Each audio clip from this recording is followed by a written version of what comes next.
ఏ party ఒక రాజకీయ నాయకుడు అంచనా వేయలేడా మళ్ళీ ఏ పార్టీ అధికారంలోకి వస్తుంది? అదే వాళ్ళకే ఇప్పుడు అనుమానం, వాళ్ళకి అనుమానాన్ని క్రియేట్ చేసింది ఇదంతా. మనం ఎటువంటి సంక్షేమం ఇచ్చాం, ఎటువంటి లబ్ధి పొందారు ప్రజలు అనే వాళ్ళకి ఒక ఐడియా ఉండదా? కనీసం వాళ్ళ నియోజకవర్గంలో నాకు ఐడియా ఉండదా? ఇప్పుడు పాయింట్ ఏంటంటే వాళ్ళందరికీ కూడా ఉన్న భయం అదే. ఏంటి వాళ్ళకి ఎవడు చెప్తాడు? సార్ మనకి అగ్నెస్ట్ అయిపోయారు సార్ జనం అంతా అని ఎవడు మాట్లాడతాడు? కార్యకర్త. ఎందుకురా? డబ్బులు ఇవ్వలేదా?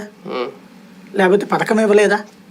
ఏమన్నా పోనీ కులం చూసారా, మతం చూసారా, ప్రాంతం చూసారా, పార్టీ చూసారా? ఏమి చూడకుండా ఇచ్చినా కూడా అసంతృప్తి అంటే ఏమనాలా?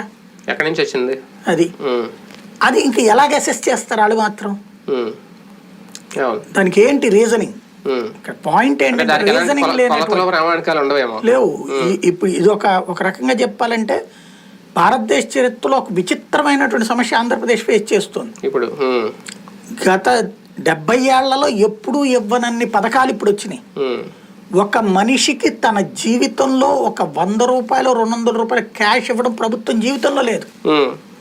అట్లాంటిది ఒక పెన్షన్ సిస్టమ్ ఇచ్చిన రోజులో వామ్మో అన్నారు.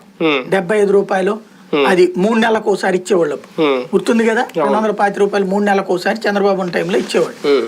ఆ తర్వాత రాజశేఖర రెడ్డి వచ్చి 200 రూపాయలు ఇచ్చాడు. అది 3 నెలలకే ఇచ్చేవాడు.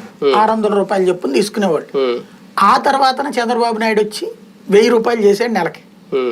అది 15 రోజులకు లేటుగా అట్లాగా ఇచ్చేవాళ్ళు, అక్కడికి వెళ్ళి తీసుకోవాలి. ఇప్పుడు ఇంకొక అడుగు ముందుకు వేసి ఇంటి దగ్గరికే తీసుకొచ్చి 2250 రూపాయల నుంచి ఇప్పుడు 3000 రూపాయల దాకా ఇస్తున్నారు.